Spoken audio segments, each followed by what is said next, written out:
The iPhone 13 Pro has to be one of Apple's most iconic Pro iPhones. Even years later, it still feels premium in a way that's very hard to explain. I mean, the weight, the stainless steel frame, the cameras, and just the way it feels in your hand. But with newer iPhones getting faster, lighter, and even more capable, the real question is it finally time to upgrade from the 13 Pro, or is this phone still worth holding on to?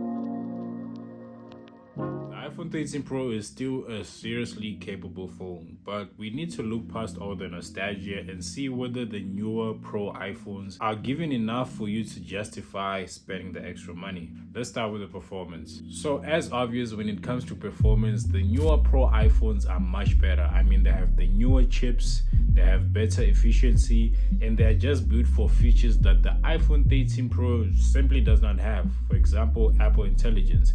Apple Intelligence on the 13 Pro and the 17 Pro is gonna give you a very different experience. Here's the thing though, the iPhone 13 Pro is still fast. I mean, for everyday use like messaging, streaming, browsing the internet, social media scrolling, and even gaming, iPhone 13 Pro still feels smooth. I mean, it doesn't even feel like an outdated phone. So if you're purely upgrading just because you think the 13 Pro is feeling slow, I don't really think you need to do that unless if your battery health is degraded, you are running out of storage, or just like the general way you use your phone.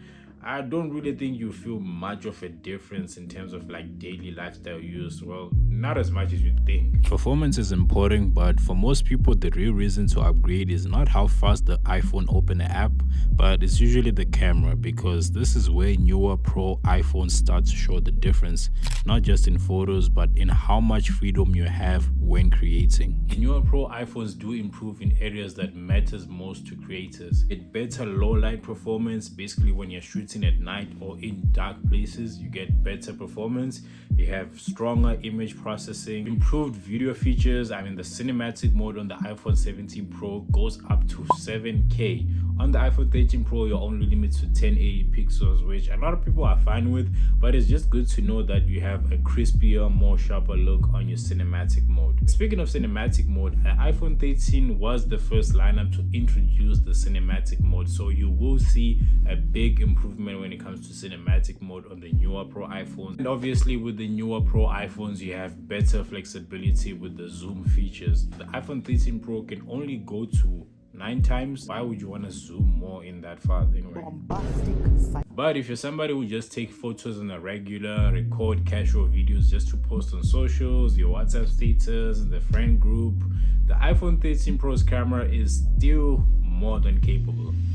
But the cameras and performance are only part of what makes a phone feel premium, because every time you pick it up, put it in your pocket, or use it without the case, the build is what you usually notice first, and this is where the iPhone 13 Pro still has a presence that's very hard to replace. The build definitely has to be my most favorite thing about the iPhone 13 Pro, but if I'm being completely honest, I feel like I have a love-hate relationship for the build of the phone. Of course, like, it gathers a lot of fingerprint and stuff like that, but honestly, the stainless steel edges make the phone feel premium. Like, the newer phones are made of like aluminum, so they don't have this shiny stainless steel. Honestly, for me personally, the stainless steel just does it for me, and I love the way that it looks different depending on the color of your iPhone 13 Pro.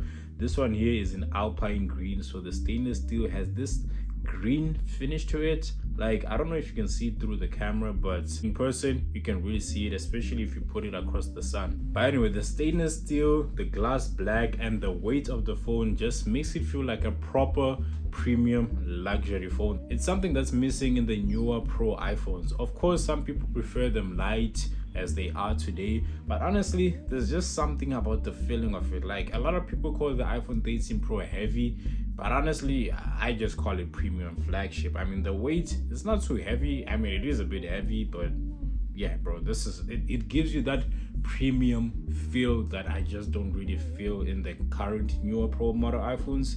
I don't know, a lot of people might disagree with me, but this is just my personal opinion. The iPhone 13 Pro is one of Apple's most iconic phone. The feel, the design, everything is just neat. Regardless of the fingerprints being like a magnet on this thing. That's another thing I really do appreciate about the newer phones, is that they don't attract fingerprint as much. At the end of the day, we cannot have everything all in one. But if I had to pick, regardless of the fingerprint, I'm just going with the stainless steel frame, bro. In my own opinion, it's even more durable than the current iPhone, except for the iPhone 8. I think it's more or less made out of the same material as the iPhone 13, stainless steel edges. Try to do a little bit of a bend test on this phone, and I'm gonna put like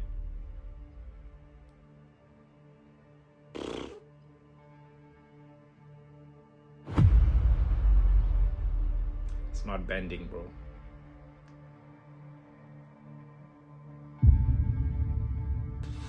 Oh, bro, this phone is not bending. It's not bending. This phone is built like a rock.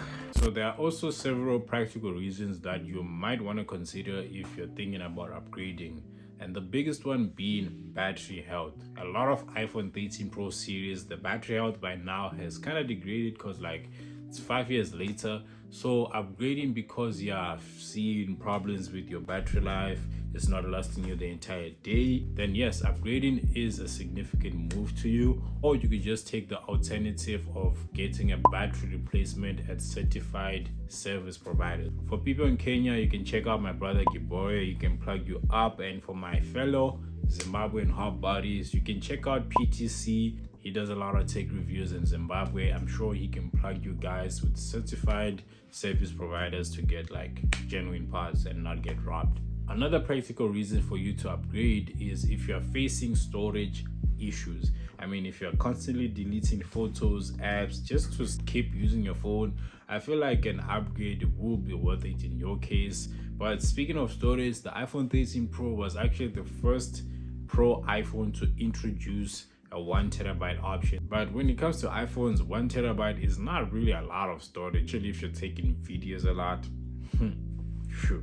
The third, which is probably the most practical one, is USB-C convenience. I cannot stress how many times I've gotten to a place without my iPhone charger, like the lightning one, and ask people, can I get a charger? Can I get a charger? Can I get a charger? But almost everybody there has a USB-C. So having a USB-C is not only convenient, especially for newer accessories like your storage and your chargers, basically everything, AirPods, everything is just moving to USB Type-C. So having your phone also run USB Type-C is a very good convenience to have on your side. So if your iPhone 13 Pro still has good battery health and you have enough storage and it basically does everything you need it to do, then you don't need to rush into upgrading. But if you're somebody like me who needs to create content on the basis, needs a bigger and better battery life, and the convenience of having USB Type-C, then upgrading your phone can be very worth it. But yet again, for me, the iPhone 13 Pro is not only an old phone that needs replacements, it's like one of those phones that made Pro truly feel premium. Salute.